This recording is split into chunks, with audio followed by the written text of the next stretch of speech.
আমাদের জীবনে কোনো দিন রয়েছে যে দিনটি একদম সকাল থেকেই খারাপ যায়। আর তখন হয় কি যে অনেক রকমের ভাবে কিন্তু আমরা দুর্ঘটনার শিকার হই, হোক সেটা ছোট বা বড়, কিন্তু দুর্ঘটনা তো দুর্ঘটনাই। তো এইসব ছোট ছোট কারণের কিন্তু মনটা একেবারে ভেঙে যায়। তো আমার এই ছোট্ট জীবনে এত ভালো ভালো দিনের মধ্যে আজকের দিনটি আমার সেই পর্যায়ে ছিল যে একেবারে সকাল থেকে খারাপ ছিল। তবে আলহামদুলিল্লাহ পরে কিন্তু বেশ ভালো সময় কাটিয়েছি, আলহামদুলিল্লাহ। তো চলুন ভিডিওটি শুরু করা যাক।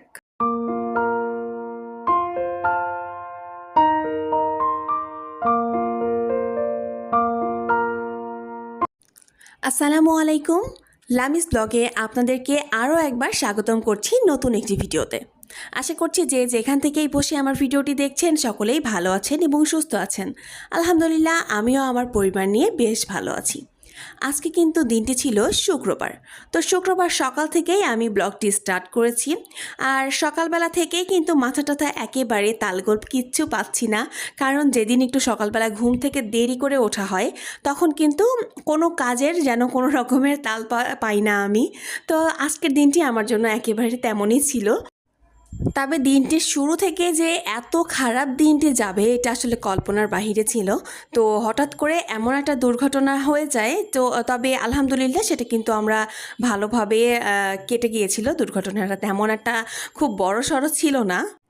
তবে আরহামকে নিয়ে ভয় পাচ্ছিলাম, ওর ওর সঙ্গে যদি হতো তাহলে আসলে ব্যাপারটা খারাপ হয়ে যেত। তো আলহামদুলিল্লাহ সব কিছু থেকে যে বেঁচে গিয়েছি এই আলহামদুলিল্লাহ। তো আমি এখানে আরহামের জন্য একটু হরলিক্সটা করে নিচ্ছিলাম।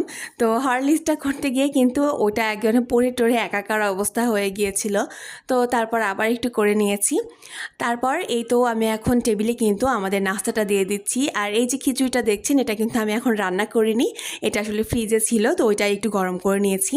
আজকে আর রুটি টুটি বানানোর তেমন একটা সময়ও নেই আর ইচ্ছেও করছে না, কারণ সকাল থেকেই দিন মনটা একেবারেই খারাপ, কিছুই ভালো লাগছে না। আবার এই যে দেখুন চাটা আমি চুলাতে বসিয়ে রেখেছিলাম, এত বেশি কড়া হয়ে গিয়েছে যে দেখতে মনে হচ্ছে যে ওর মধ্যে মনে হয় দুধ দেই নাই। তো আসলে অনেক বেশি কড়া চা হয়ে গিয়েছিল। তো আমি অত বেশি কড়া চা আসলে পছন্দ করি না, খুব বেশি একটা কড়া চা খেলে আমার কেমন যেন লাগে, অত বেশি ভালো লাগে না। তো তারপর আমরা সকলে কিন্তু নাস্তাটা করে নিয়েছি, এখন টেবিলটা ক্লিন করে নিচ্ছি। আর আজকে একটু ডিফারেন্ট ওয়েতে ভেবেছিলাম যে টেবিলটা একটু সুন্দর করে সাজিয়ে গুছিয়ে নিয়ে তারপর সকালবেলাটা শুরু করব। তো এই তো আমি কিন্তু ভালোভাবে আজকে টেবিল সেট আপ করেছিলাম অল্প স্বল্প, জানি না কার কেমন লেগেছে, তবে আমার কাছে কিন্তু আলহামদুলিল্লাহ ভালোই লেগেছে। তো প্রথমে আজকে আমার আপুদের কাছে একটি রিকোয়েস্ট করে নিচ্ছি, যদি আমার এই ভিডিওটি আপনাদের কাছে ভালো লেগে যায় তাহলে প্লিজ একটি লাইক দিয়ে আমার সঙ্গে থেকে যাবেন। আর যদি খুব বেশি ভালো লাগে তাহলে অবশ্যই আমার চ্যানেলটিকে সাবস্ক্রাইব করে আমার পাশে থাকবেন এবং বেল বাটনটি কিন্তু ক্লিক করতে একেবারেই ভুলবেন না।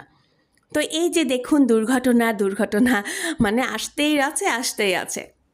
একদম ঝটপট করে কাজ করতে গিয়ে এই স্পাইস জারটি একদম উল্টে পাল্টে লণ্ডভণ্ড হয়ে গিয়েছে।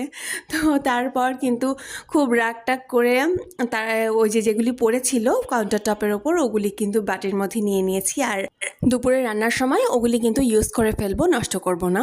তো আজকে কিন্তু আমি একটু আম ডাল রান্না করব। বেশ অনেক দিন কিন্তু আম ডাল খাওয়া হয়নি, মানে এই বছরে আমি একবার খেয়েছি কিন্তু সেটা আসলে ভিডিও করা হয়নি। তো ভাবলাম যে আজকে একটু আম ডাল রান্না করব এবং ভিডিও করব। আর এই যে দেখুন এখানে কয়েকটা পটল রয়েছে, তো কিছু আমরা খেয়েছি আর অল্প কিছু এই যে ছিল হচ্ছে ফ্রিজে। তো খুবই অবহেলিতভাবে ওটা পড়েছিল, একদমই রান্নাবান্না করাই হচ্ছিল না ওইগুলি। তো আজকে ভাবলাম যে সুন্দর করে একটু ভাজি করে ফেলি, আর ভাজি কিন্তু আমাদের সকলেরই অনেক বেশি পছন্দের। তো পটল ভাজিটা কিন্তু আরহাম মাশাল্লাহ একটু খায়। তো খাওয়াটা পরে যখন ভিডিওটা দেখাবো তখন আপনারা দেখতে পারবেন। তো কি যে কাহিনী করে আসলে আজকে দেখাবো আপনাদেরকে। তো চলে এসেছিলাম আমি কিন্তু এখন দুপুরের রান্না বানাতে। আর যেহেতু ছিল শুক্রবারের দিন কিন্তু একটু তাড়াতাড়ি করে রান্নাটা করে নিতে হয়, কিন্তু তাড়াতাড়ি রান্না করে কিন্তু আজকে আমার কোনো কিছুই লাভ হয়েছিল না। কারণ যেই জন্য রান্না করি যে ওরা তাড়াতাড়ি করে যেন নামাজ কালামটা পড়ে এসে যেন খাওয়া দাওয়া করতে পারে। কিন্তু আজকে কিন্তু আরহামের বাবা এবং আরহাম নামাজে যেতেই পারেনি। তো কেন যে যেতে পারেনি সেটা আমি একটু পরেই বলছি। আর এই যে বলছিলাম যে আজকে সকাল থেকে একবারে মাথা টাথা খারাপ হয়ে আছে। তো এই যে দেখুন আমি কিন্তু মাংসটা রান্না করব, আর মাংসটা রান্নার আগে আমি এখানে যে গুঁড়া মশলা দেওয়ার আগে আমি হচ্ছে আদা রসুন বাটাটা দিয়ে তারপর একটু ভেজে নিয়ে তারপর কিন্তু গুঁড়া মশলাগুলো অ্যাড করি। তো আজকে মাথা টাথা ঠিক নেই, আর এই কারণে কিন্তু ওই যে আমার ওই মশলার জারটা বেরও করতে মনে নেই, আর ওই জন্য একদম ফ্রোজেন হয়েছিল। আমি ছুরি দিয়ে একটু কেটে তারপর কিন্তু চুলার মানে কড়াইয়ে দিয়ে দিয়েছি। তো মাথা একেবারেই লণ্ডভণ্ড হয়ে আছে যে কী করব না করব। খুব দ্রুত আমি রান্নাটা করে নিচ্ছি। আর এখন এই তো দেখতে পাচ্ছেন, এখন আমি কাঁচা আমগুলিকে একটু ছিলে ভালোভাবে ধুয়ে নেব।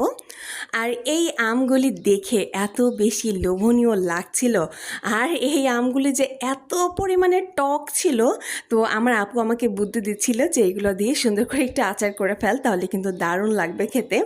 তো এত বেশি টক এরকম আম আমি কখনোই খাইনি, মানে মুখে দেওয়াই যাচ্ছে না এক কথায়। তো আমগুলি দেখে কিন্তু কার কার জিভে পানি আসছে বলুন তো। এই আম দিয়ে কিন্তু আমরা একটা টক রান্না করি, আর মানে ওটা রান্না করা আমি ভুলে গিয়েছিলাম। পরে আমি আপুকে ফোন দিয়েছিলাম, মানে আপু এখন আমার বাবার বাড়িতে রয়েছে, তো ওই জন্য ফোন দিয়েছিলাম যে আম্মুর কাছ থেকে রেসিপিটা নেব। পরে আপুই আমাকে বলে দিল, কিন্তু তখন আর মানে এত মাথাটা খারাপ ছিল, তো এই কারণে আর টকটা রান্না করা হয়নি। আমি আম মানে ডালের মধ্যেই দিয়ে দিয়েছিলাম। প্রথমে ভেবেছিলাম যে টকটা রান্না করব, তারপর দেখলাম যে না, এখন আর মাথা টাথা খারাপ করব না, একদম শর্টে কাটে একদম মেরে দেব। তো তারপর কিন্তু ওরকম করে রান্না করে নিয়েছি, আর এখন ভাজিটাও চুলায় দিয়ে দিলাম। পটল ভাজিটা এরকম গোল গোল চাকা চাকা করে কাটলে আর আমার বাবা খুব পছন্দ করে খায়, আর ওকে তো যত রকমের ভাজি টাজি আছে এরকম করে যদি দেওয়া যায়, ও তো একদম চেটে পুটে খায়। এই যে বেশিরভাগ ভাজি কিন্তু আজকে সেই খেয়েছিল, আর মাশাল্লাহ ভাজিটা অনেক মজা হয়েছিল। তো ওই যে বললাম, আজকের দিনটা মনে হচ্ছিল যে সব কিছু একটু সাজিয়ে গুছিয়ে তারপর রেডি করব। তো সকালের নাস্তাটাও যেরকম একদম গুছিয়ে করেছি, তো আজকে কিন্তু দুপুরবেলাটাও একদম সুন্দর করে সব কিছু খাবার টাবার সার্ভ করেছি, অনেক দারুণ করে। যদিও বা খুবই সাধারণ, মানে একেবারে গরমের মধ্যে খুব বেশি একটা ঝামেলাও করিনি। তো অল্প কিছু রান্না করেছি, একদম সাদা ভাতের সঙ্গে মজা করে খাওয়া যায় এমনভাবে। তো খাওয়াটাও রান্না করার পর কিন্তু আমি গোসল করে নিয়েছি, আর তারপর এখন ওদেরকে খেতে দিয়ে দিব। তো আমার আরহাম এসে এখানে আগেই বসে পড়েছে, তবে সে শুধু বসার বেলাতেই আছে, খাওয়ার বেলায় নেই। তো এখন ছেলেটা একেবারে ভাত খেতে চায় না, দেখা যাচ্ছে 2 থেকে 3 বার একটু মুখে নেবে, তারপরে একেবারে আর খায় না। দেখা যাচ্ছে একটু আলুটা খায়, তো এই কারণে চিকেনের মধ্যে কিন্তু আপনারা অনেক অনেক আলু দেখছেন। তো যতগুলো আলু থাকবে ততগুলো আলু বেশিরভাগই আমার আরহামই খায়, তো আলুটা এই জন্য একটু বেশি দেওয়া হয়। কারণ ছেলে আমার একেবারেই ভাতটা খেতেই যাচ্ছে না, তো ভাতের বদলে যদি আলু খায় তাহলে তো আলহামদুলিল্লাহ। এই কারণে কিন্তু আমি ওর জন্য সব তরকারিতেই আলু দিয়ে থাকি। তবে ও আলুটা বেশ মানে খুব পছন্দ করে, তো এই কারণে কিন্তু দিলে দেখা যাচ্ছে যে খেয়ে নেয়। কিন্তু যখন মনে করবে যে না খাবে না, তখন কিন্তু খাবেই না। আর এই যে দেখুন, একটু হাতে তরকারির ঝোল লেগেছে জন্য কেঁদে টেদে একাকার অবস্থা। তো আমি ওকে বোঝাচ্ছিলাম যে তুমি একটু ধুয়ে নাও তাহলেই তো হয়ে যায়। তো না, তো তার তো একদম মেজাজ টেজাজ খারাপ হয়ে গিয়েছিল। তো দেখুন কি যে বিরক্তিকর, বলছে আমাকে ফোনটা দাও, আমি একটু ভ্ল্যাডনিকি দেখব। তো সে এখন ইউটিউবে ভ্ল্যাডনিকি দেখে, খুবই পছন্দ করে দেখে। তবে ফোনে আমি তেমনটা দেখতে দেই না, দেখা যাচ্ছে যে টিভিতে যখন দেখে তখন কিন্তু ঠিক আছে, তবে ফোনে আমি খুব একটা দেখতে দেই না, কারণ ফোনটা তো একেবারেই কাছ থেকে দেখতে হয়, আর টিভিটা দেখা যাচ্ছে দেখলো তখন কিন্তু ওটা দূর থেকে দেখছে, চোখের তেমন একটা ক্ষতি হবে না, কিন্তু ফোন কিন্তু অনেক বেশি ক্ষতিকর। তো সেই কারণে যতটা পারি একটু অ্যাভয়েড করার চেষ্টা করি। এই যে দেখুন কতটা আমাকে স্ট্রাগল করতে হয় ওকে একবার খাওয়ানোর জন্য। তো আমি জানি এখনকার মায়েরা সব এইরকমই, কারণ বাচ্চারা একদম এইরকম যে তারা খাবে না তো খাবেই না। তো এখন কি করা, ওরকমভাবেই খাইয়ে দিচ্ছি। তো এইটা দেখিয়ে ওইটা দেখিয়ে এই গল্প টল্প শুনিয়ে, তো তারপর এই যে একবার নিয়েছিল, তারপর কিন্তু আর মনে হয় 2 থেকে 3 বার নিয়েছে, তারপর কিন্তু সব আমিই খেয়ে নিয়েছি। তো এখন কিন্তু খাওয়ার ভিডিও দেখাচ্ছি, কিন্তু খাওয়ার ভিডিও করার আগে কিন্তু এই যে এই আকামটা হয়েছে। আরহাম করেছিল কি যে ভেতরে লকটা করে দিয়ে তারপর আমরা সবাই বাহিরে, আর আমাদের বেডরুমের ডোরটা এভাবে লক করে দিয়েছিল। আর এটার যে চাবিটা ছিল সেই চাবিটা আমার বেডরুমেই রয়েছে, মানে চাবির যেই গোছাটা থাকে তো সেটা রয়েছে ওইখানে। আর আরেকটা যেটা ছিল, তো ওইটা হচ্ছে আমার অন্য আরেকটা রুমের চাবি। তো ওটা দিয়ে ট্রাই করে দেখছিলাম, তো হয় না, তো হয়ই না। তারপর আবার আমার বাড়িওয়ালা আন্টিকে ফোন দিলাম, ফোন দিয়ে তারপর আন্টি বেশ একটু খোঁজাখুঁজির পর তারপর সেই চাবিটা আমাদের আবার দেয়। তো তারপর কিন্তু গিয়ে খোলা হয়।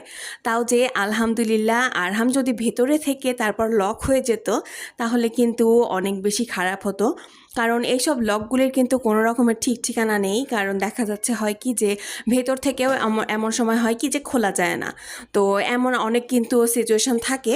তো এরকম যদি হতো যে আরহাম ভেতরে আমরা দুজনই বাহিরে, তখন কিন্তু বাচ্চাটা অনেক কান্নাকাটি করতো। তো আমি তো আল্লাহ তাআলার কাছে এতটাই শুকরিয়া আদায় করছিলাম যে আমাদের মানে আরহাম যদি ভেতরে থাকতো তাহলে কিন্তু অনেক খারাপ হতো।